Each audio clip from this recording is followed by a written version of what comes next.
Well, I admit I did not expect such a definitive answer so soon, Momo began, the young Templar standing before her classmates. Izuku stood slightly behind her, acting in his role as the class's vice representative. And we have no serious objections to putting together a carnival row. It's the best option, isn't it? Sato shrugged. It's broad enough that we can do several different things in a small area, so more of us get to do something we're interested in. Plus, we can sell tickets that are good at every booth, Achako added. That makes tallying the money easier but still gives people options. Those are valid points, Momo agreed, tapping a pencil against the paper on the podium before her. The only issue I can think of currently is material cost and labor. Putting any standard booth together can be a hassle, but multiple? And then there is the added question of acquisition of an area large enough for everything we would want. But Kaminari spoke up. Why do you think material is a problem? Can't you just make it for us with your quirk? Prizes. 2. Hagakure added. That would get around any resale laws. Momo's cheeks colored. The heiress, having never considered the possibility of producing the materials needed rather than purchasing them. To do so would not only be more efficient, but it would also increase the school's overhead and put more into the hero course's budget, even if it was just a drop compared to whatever insane funding the principal had his paws in. Well, yes, we could do that. Oh, we could ask our work-study teachers for the rights to have figures of them as prizes. Mina suggested. We'd just have to make sure they don't copy any already on the market. That would take a significant amount of time and research, Momo said. I could handle that, Izuku offered, turning eyes on him. He scratched his cheek with one hand, hiding the other behind him as he nervously flicked his wrist. I mean, I was a bit of a hero nerd in middle school. I could make some figure designs that are unique enough to not cause problems. You can do that, Mido bro. Kirishima asked. Well, I guess that does line up with your notebooks. Just let the damn nerd do it, Bakugo grunted, staring out the window. His stupid collection could fill a fucking warehouse. Hero trivia is the only shit he's good at. Harude. Ida yelled, his arm chopping the air as it always did. You cannot be a hero when you so casually disparage your classmates in such a manner. Bakugo just huffed, not responding. Frankly, Izuku considered that to be one of the nicest things the blonde had said about him in years. Ahem, Momo coughed, snuffing out any argument before it could escalate. The fact remains that Carnival Row does not give a complete picture to what we wish to create, even if we have some idea of how it may fit together. I suggest we form groups of at least 2, each centered around one of the attractions. This gives each of us at least half of the cultural festival to explore rather than having to work the entirety. We will also need to order any ingredients, as edible food is beyond my quirk's ability. She tapped her pencil again. Please bring your ideas to me by the end of the day at the latest so I may fill out the appropriate paperwork with the school. If your idea is rejected for any reason, you may join one of the others. The class broke into whispering, pairs and small groups forming instantly with ideas being voiced.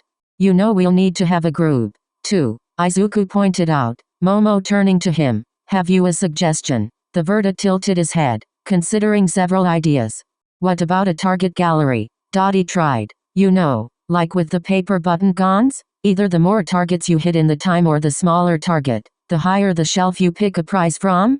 That sort of thing. An interesting idea. Momo nodded, not agreeing immediately. Due to her background, Izuku suspected she had not been to many carnivals given the threat her parents faced as high-level Templars.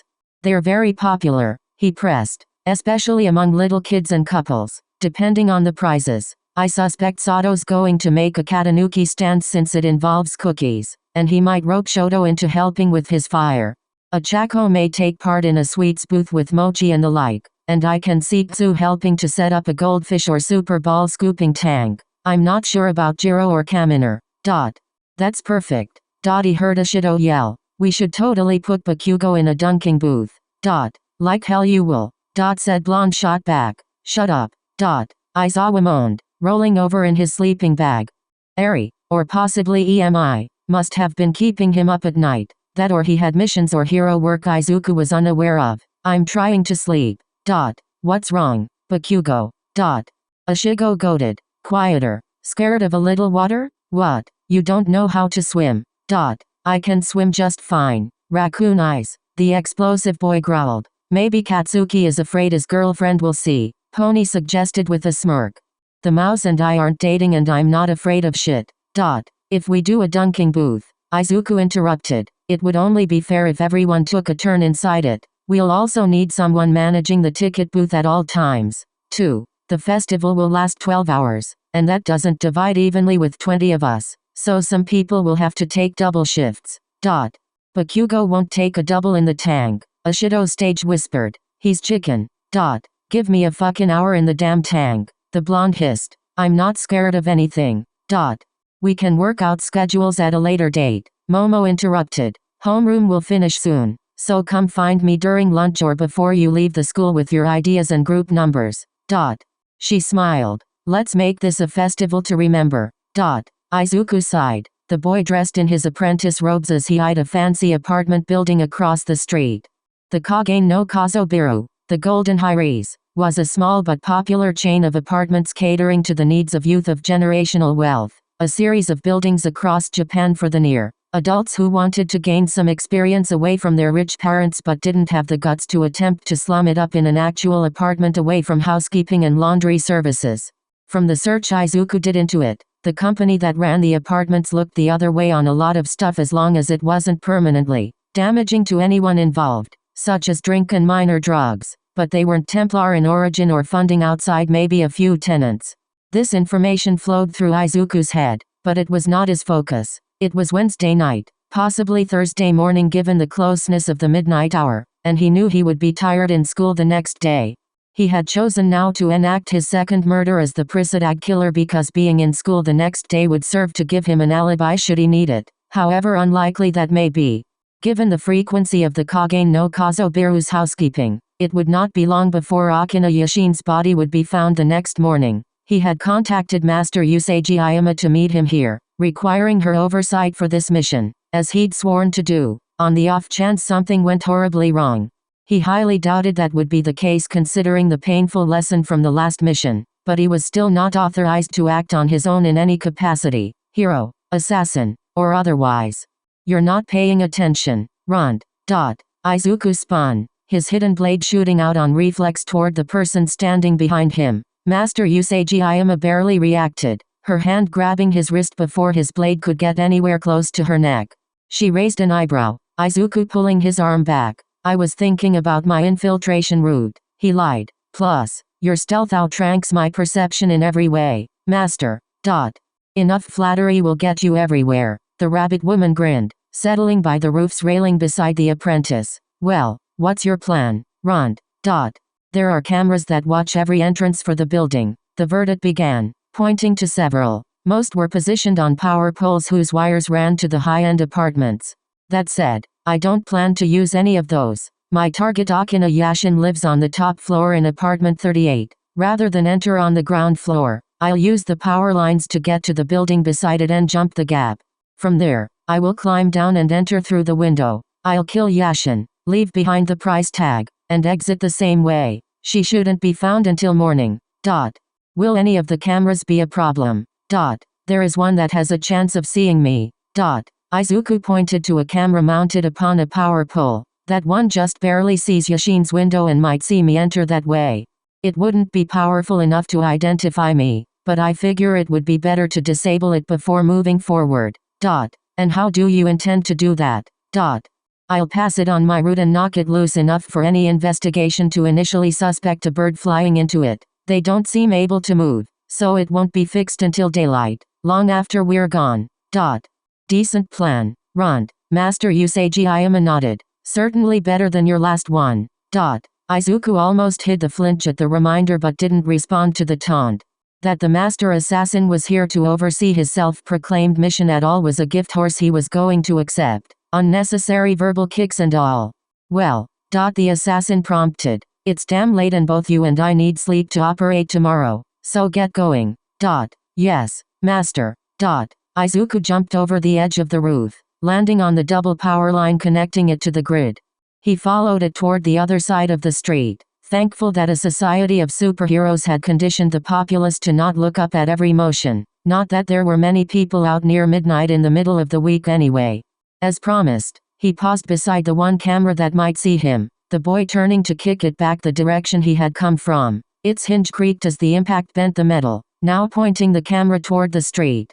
Nodding to himself, Izuku turned back and continued his wire run to the building on the apartment's left. Jumping the gap from there, the top of the Kage no Kazobiru was layered with gravel, the rock quietly crunching under Izuku's boots as he made his way toward the edge.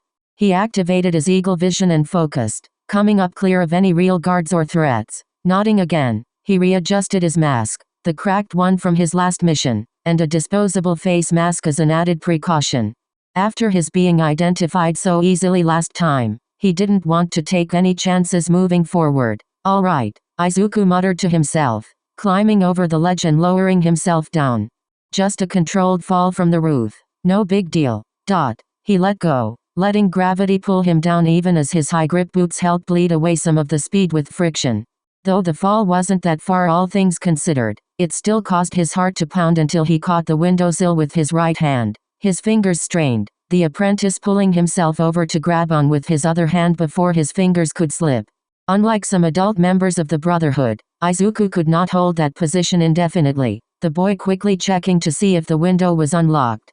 Surprisingly, it was. Izuku pushing said window open and pulling himself inside. Akina Yashin's apartment was clean for the most part, Izuku's eyes picking out the crumpled aluminum cans scattered on the floor. The window put him out in the living room directly across from the door and with the kitchen to the right, a load-bearing wall between the two. The furniture wasn't expensive, but it was decently new, consisting of an L couch, TV, ottoman, and a side table. He knew from the website that the apartments had 3 rooms, the bedroom and bathroom connected to a tiny hallway to the left of the door. Izuku lowered himself into the apartment, closing the window most of the way. He knelt, picking up one of the cans with a gloved hand. Strong 101, the apprentice read, looking over the can. 9% alcohol, and she had 6? I'm basically saving her from a hangover. Setting the can back and shaking his head at his own morbid humor, Izuku patted his way toward the bedroom. The door was ajar, the young killer pushing it open slowly lest it squeak. Unlike the living room, which only had the crushed cans, Yashin's bedroom was a disaster. Clothes were pulled from their hangers and littered the room. The smells of old sweat and sex and both old and fresh alcohol permeating the carpet and sheets so pungently that it made the verdi's nose wrinkle. Yashin was draped atop her bed, dressed in only a sports bra and leggings. Her long, bleached blonde hair was a mess of wavy curls falling to the side, but she was petite in all other senses of the word. Izuku refused to let his eyes linger on the woman he was going to kill, his gaze falling on the bedside table. There was a face-down picture frame there, Izuku tiptoeing his way there to pick it up.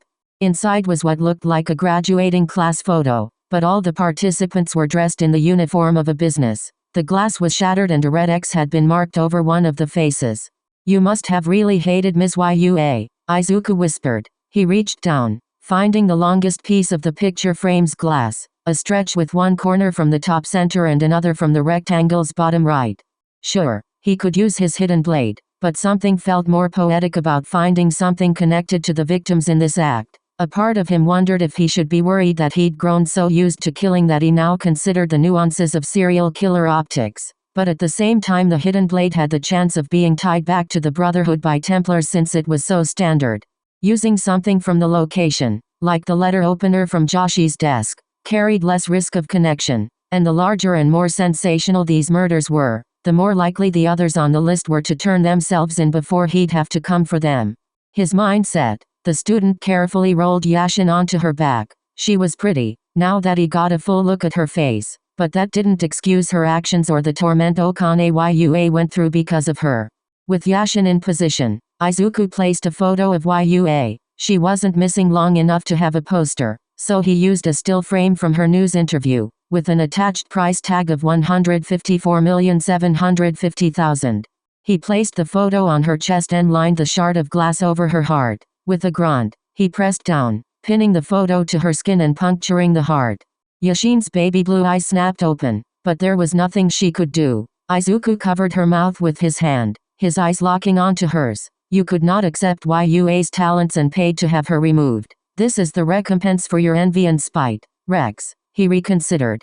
Yashin was no Templar, so he didn't need to treat her like one in her last moments. Yukiri Yasin Kudase, Akina Yashin, orange eyes, still shrouded in shock and confusion, lost their light and ceased to see.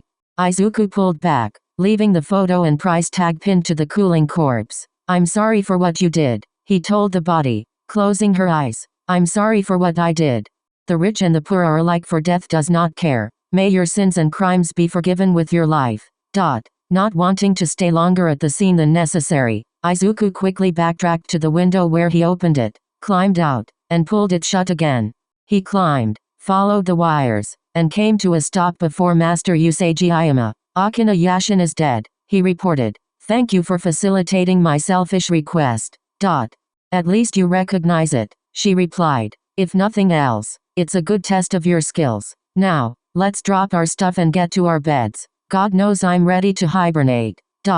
Yes, master. Izuku yawned, rubbing one of his eyes. It was Thursday's lunchtime. The student sitting at a table with Tsuyu, Shoto, Ida, Momo, Kyoka, Kaminari, Kirishima, Mina, Achako, and Sero, most of the rest of 1A at a separate table nearby.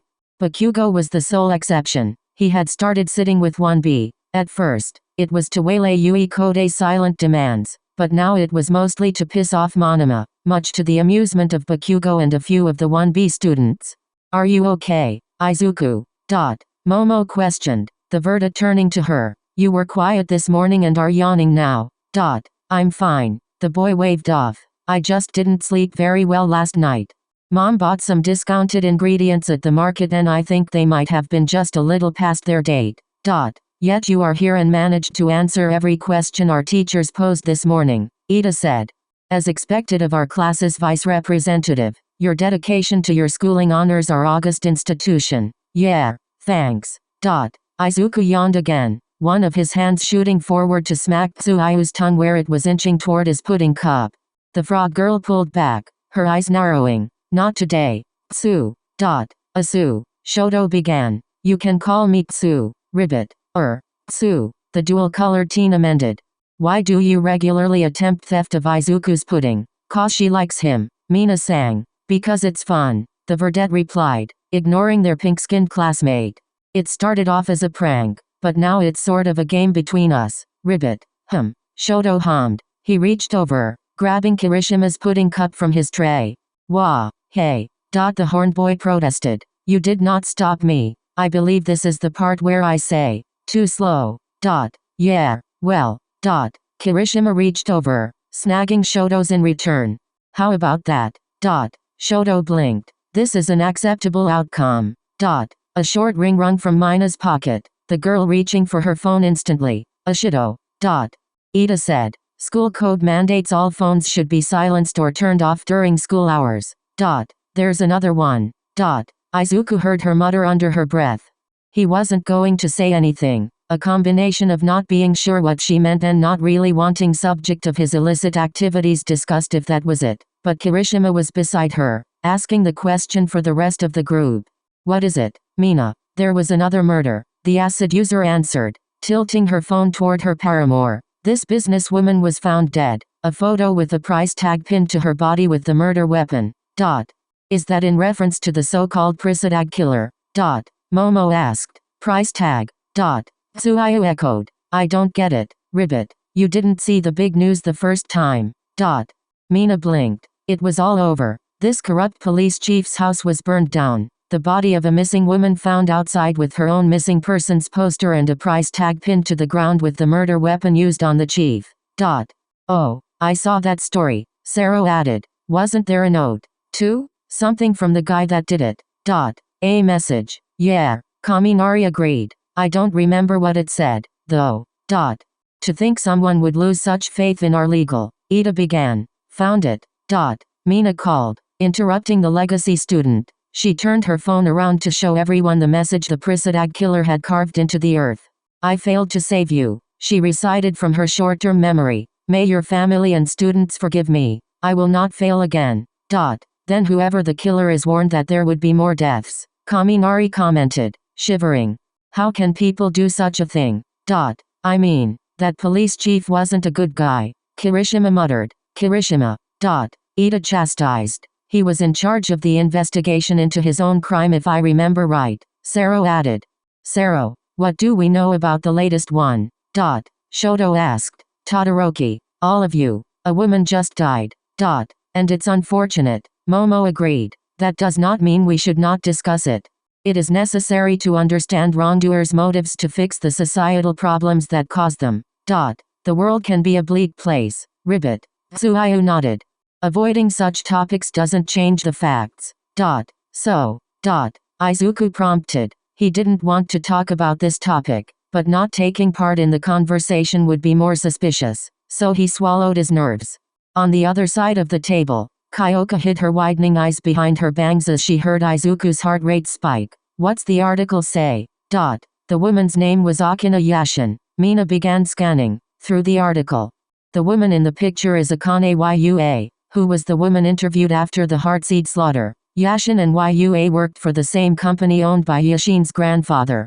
They graduated from high school together. Yashin was killed with a shard of glass. A hiring class picture was found in the room with Yua crossed out, but they don't know whether Yashin or the killer did that.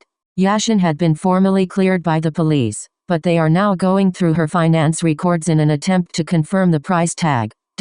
Why would they do that? Kaminari asked. Shouldn't they be more concerned about finding the killer? I'm sure they're trying, Achako offered, but I think this is about trying to confirm the killer's claim that Yashin paid the money, presumably to Heartseed. Okay, but why? Sero echoed. Wouldn't that just give the Prisidag killer legitimacy or whatever? There is never legitimacy for murder. Ida protested. Several students from other tables looked over at him, the hero student muttering apologies to them in a loud whisper. It's not about that, Shoto denied. It's about confirmation. Aunt Hitsuji taught me about it during my work study with her. When a vigilante, especially a serial killer, gets away but has a clear pattern or motive, the police try to confirm or disprove whatever claims they have. This way, when they catch them, then they can use the vigilante's information if it's real. If they confirm this woman did pay to have another kidnapped to the amount, then they can conclude that the Prisidag killer's information is accurate. Then they could use it to arrest any others after catching him. Momo finished. That makes sense. But why is the killer risking himself if he could just give the police the information he has? Ribbit. Tsuyu asked, tilting her head and poking her cheek with a finger. Izuku marveled at how well she played ignorant. Her tongue slithered out, dipping into the now open pudding cup Izuku only just noticed was missing from his tray. He sighed. Well, the first target was a police chief, Mina said. He was clearly a bad dude. Maybe the killer doesn't trust them because of that. With 2 murders, surely the heroes will get involved soon, Achako thought aloud. I don't think so, Izuku replied, turning eyes on him. Mina, does the article call the Prisidag killer a villain at any point? Yay. She trailed off, scrolling. Wait, no, it doesn't. Then the heroes can't do anything. Legally, there is a distinction between a villain and a criminal. It was on our midterm. Kirishima. The now horned student hummed. A villain uses their quirk. That's it. Izuku nodded. That's the difference. It's small, but it's an important detail. Until the Prisidag killer either targets heroes or leaves evidence of a quirk, he's not legally a villain. Ida realized. His head fell into his hands. I should have realized. Heroes only have jurisdiction over villains. The distinction goes back to the fragility laws of 2077 after several non-quirked criminals were accidentally killed by heroes using their own quirks. So many criminals are villains nowadays that the words have become synonymous in vernacular beyond news and legality, but the courts say different. Legally, heroes and the HPSC can't do anything about this case. So, they're just gonna let more people die. Kaminari questioned. That's messed up. I think the phrase is frying bigger fish, Ribbit. Tsuyu suggested. Or something like that. It's American. What she means is the HPSC probably considers this a police investigation, so they can leave it to focus on villain attacks instead, Izuku clarified. It's like if there's a jewelry store robbery and a hostage situation happening at the same time, which do you focus on? But there are lives at stake here, Ida argued. Villain attacks kill more people per capita, Izuku replied instantly. Kyoka stared at him from across the table. This guy has a count of, what? 2, 3. 2. Mina offered. They aren't counting the woman in the first hit as his. The toxic chainsaw attack 12 years ago killed 58 in 2 days. The verdict finished. The table was quiet for a minute, everyone processing and digesting that information. Ribbit. Suayu croaked, breaking the silence. Do you think the killer is being flashy to scare Heartseed's clients? Try to make them turn themselves in. Ribbit. He could be. Shoto replied. It's morally questionable, but it could also be effective, and we don't know who could be next. Sero said. The first guy was a corrupt police chief, then some young businesswoman. They weren't even in the same prefecture. They were both pretty wealthy, though, Achako commented. I think we can assume there are 2 killers, Kyoka muttered, speaking up for the first time. She kept her eyes on Mina, the others assuming it was because she was the one with the story pulled up. The Heartseed thing said there were 2, and then we see 2 murders, one clearly connected and the other done by the same person or people. Do you think it has something to do with the hero killer? Kirishima wondered. Maybe he's one of them. Vigilantism, while rare, isn't uncommon, but most of them take care not to kill, at least, not in the open. Killing someone has a harsher punishment than just getting caught. It's not the hero killer. The table at large turned to see Bakugo standing over them, a tray of too much trash for a single person in his hand. What makes you say that? Mina asked. Because he nearly put a fucking hole in my head that same night. Bakugo waited for the obligatory yelled queries to subside before gesturing over his shoulder with a thumb. North Squad Go had taken Mouse and me to this fancy-ass casino her uncle runs to check out these rumors about it being Yakuza or some stupid shit. While we were there, the hand bitch from the USJ attacked. Mouse and I put him on his back only for the hero killer and some other bitch to kill him and the purple cloud bastard then and there. That asshole's crossbow bolt passed right between our heads. The hero killer has a partner now. Achako blinked. Beside her, Ida's eyes widened as he seemingly slid mental puzzle pieces together. Maybe it's a group, the legacy student muttered, not wanting to reveal everything he knew.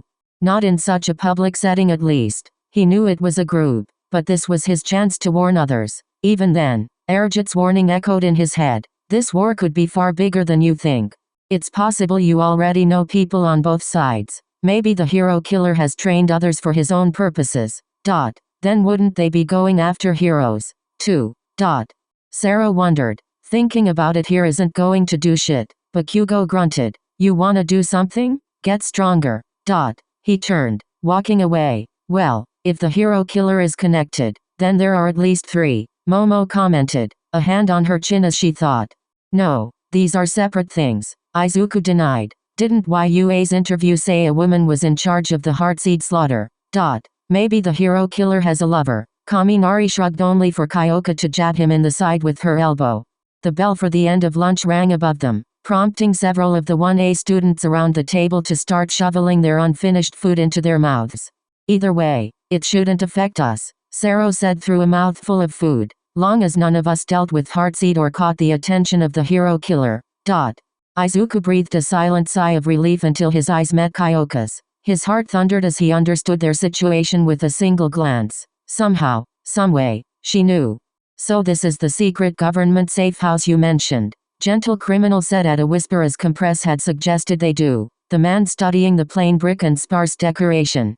It was a limited area about the size of a small apartment with sparse furnishing including a single-size mattress, a sink, and a bathroom in the corner blocked off by a curtain. Under them was the manhole cover the trio of he, Mr. Compress, and La Brava had used to enter the cut-off area from the sewers. By the door to the bathroom was a rung ladder leading to a second, smaller room above. It is underwhelming. The place wasn't made to be comfy, the masked man replied in equally hushed tone. It was made for government-supported villains to bunker down while non-affiliated heroes looked for them. Though we haven't heard of any attacks recently, it's still best we take precaution if it is in use, unlikely as that is. On the bright side, its small area should make our search easy. Please, check every nook and cranny here. I shall investigate the second floor.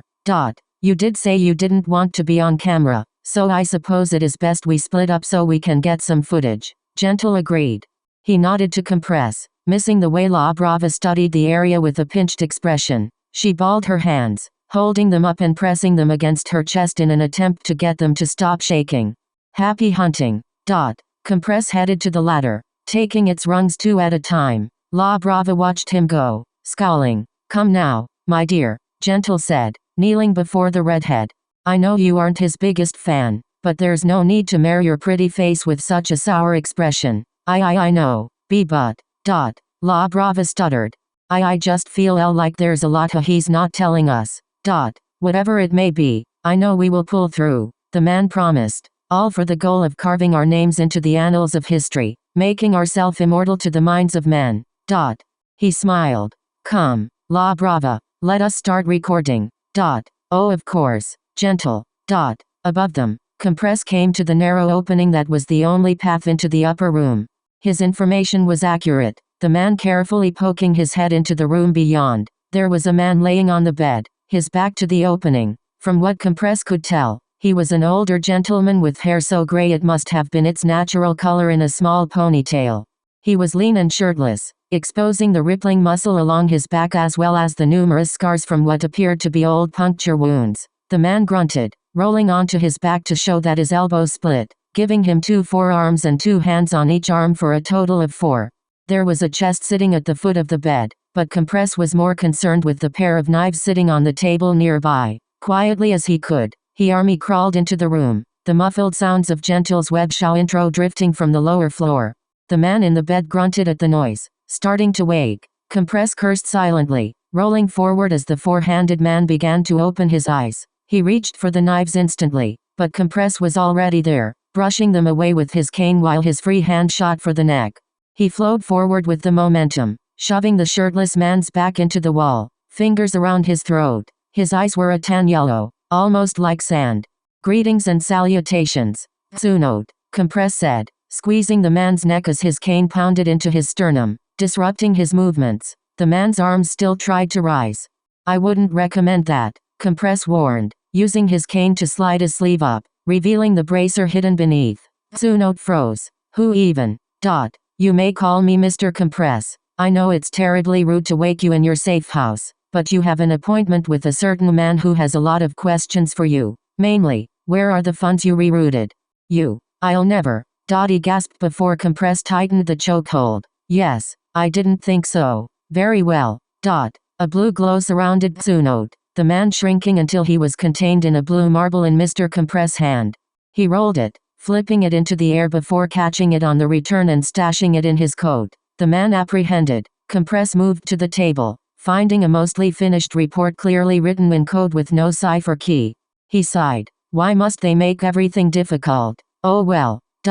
He stashed the report in his coat as well before making the bed, giving the room the appearance that no one had been there at all. Finally, he grabbed the knives and tossed them into the chest with the folded outfit there, compressing the trunk as well. Nodding to himself, Compress returned to the ladder. Well, my dear viewers, it seems this location is a bust, but this trip was no waste. The fact that this place exists at all lends credibility to the veracity of my source. Though no tea has spilled today, I believe it is safe to say we've seen some overflow. Soon, we shall be ready to tip the cup over. Until then, this has been Gentle Criminal. Ta-da. Compress made his way down the ladder as the pair ended their video, the taller man now holding a steaming teacup in one hand and a kettle in the other. Both looked his way as his foot landed on the floor, one with tilted brow and the other narrowed eyes. I am afraid to say we found no documents of larger conspiracy, Gentle reported, passing his cup off to La Brava, who took it and rotated it to drink from the same spot Gentle had before, pouring a second cup to offer to Compress. Still, we cannot say such was unexpected. Had you better luck? No, the upper room was empty, Compress lied. Perhaps it would be better to wait until there is a crime reported in an area with a safe house before we try again? Catching a government criminal in their flight would be better footage. No. I abhor violence, but I fear you may be right, Gentle agreed, stroking his mustache. Very well, let us wait to see what the future holds, though I would like to verify the other safe houses' existences. But Gentle, La Brava tried. Worry not, my dear La Brava, the man waved off. I'm certain those trips will be just as uneventful as this one was. Until then, why don't we visit that marvelous tea shop in Matsudafu? Just the two of us. A wonderful idea, Compress put in. I have a few personal matters to attend to the next few days. I shall contact you when my own contacts reach me. Our plan is laid then. Come, let us be off. Gentle turned with a dramatic flare of his cape, even if it was only Compress and La Brava there to see it. La Brava swallowed a nervous mutter, casting one finally glance around the area as her beloved jumped down into the sewers once more. She needed to stop this before Gentle got caught up in something he couldn't bounce back from.